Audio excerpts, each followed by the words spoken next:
So far in this module, we've looked at how coal and minerals are found and how they're mined.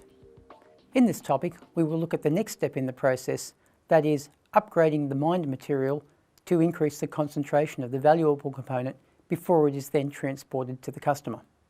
The process of upgrading the concentration of the valuable product in a mined material is variously described as beneficiation, washing, cleaning, preparation, or processing.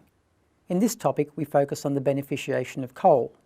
In the next topic, we will look at the processing of metalliferous ores. The purpose of beneficiation of coal is to reduce the concentration of unwanted material, or gangue, which in the coal industry is referred to as mineral matter or ash. This is so as to reduce transport costs, why pay freight costs for worthless rock, and increase the calorific value. The run-of-mine feed to a coal preparation plant consists of many lumps of pure coal,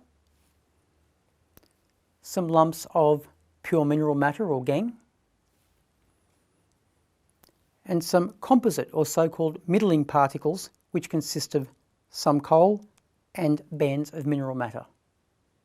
Because most coal breaks up readily during mining, it requires only minor crushing to break it down to a manageable size for handling, with a top size of around 5 to 10 centimetres. Hence, coal plants don't require multiple stages of crushing and grinding to grind the coal down to a fine powder, as is done with most mineral processing.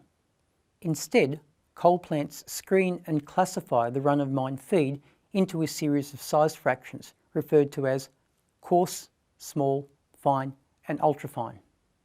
This series of figures shows that there are many different steps in the processes that follow. First, each of the size fractions is treated in parallel, using cleaning methods that work best for that particular size fraction. The large and small fractions can be beneficiated using dense-medium processes. The fine size is treated in various ways, including spirals and reflux classifiers. The ultrafine fraction, if there is sufficient valuable material to justify processing, is usually treated using flotation. We will talk more about dense-medium processes in a moment and flotation in the next topic. Afterwards, the products need to be dewatered before shipping to the customer. The tailings or reject solids also need to be dewatered before they too are disposed of. The water recovered in the dewatering step is reused wherever possible. Coal and gangue minerals can only be separated on the basis of some difference in their basic physical properties, such as their colour, their density, or their surface chemistry. In optical or X-ray separation techniques, the fact that coal is black and that most of the gangue rocks are light-coloured is used as the discriminating characteristic. When a stream of particles is passed along and scanned using X-ray or optical light, and a colour difference is detected, the lighter colour gangue particles can be blasted from the stream using a directed jet of air.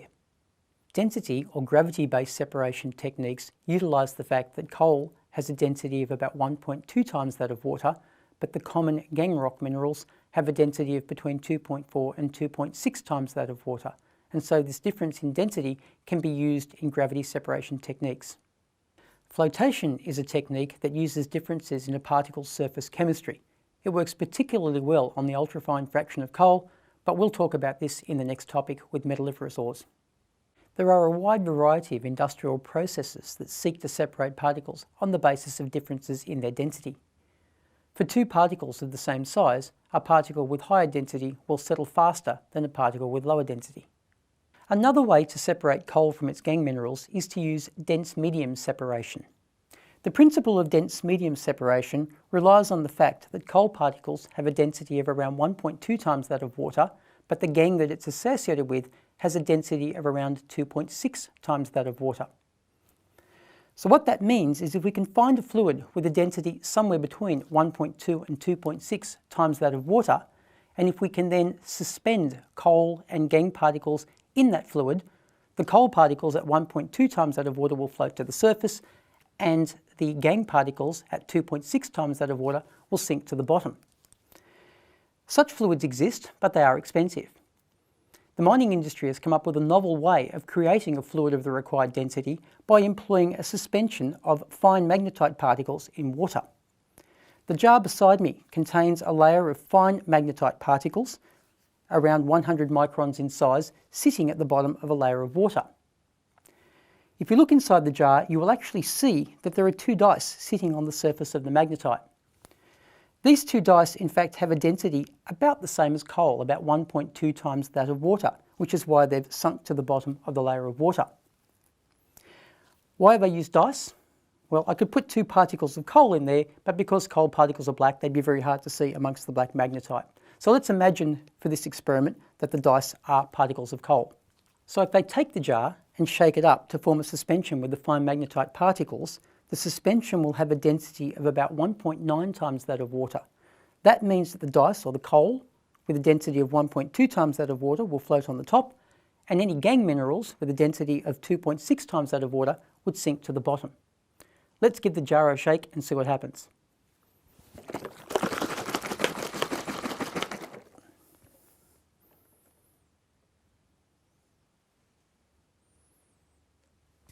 Now we can see the dice are sitting at the surface of the magnetite suspension.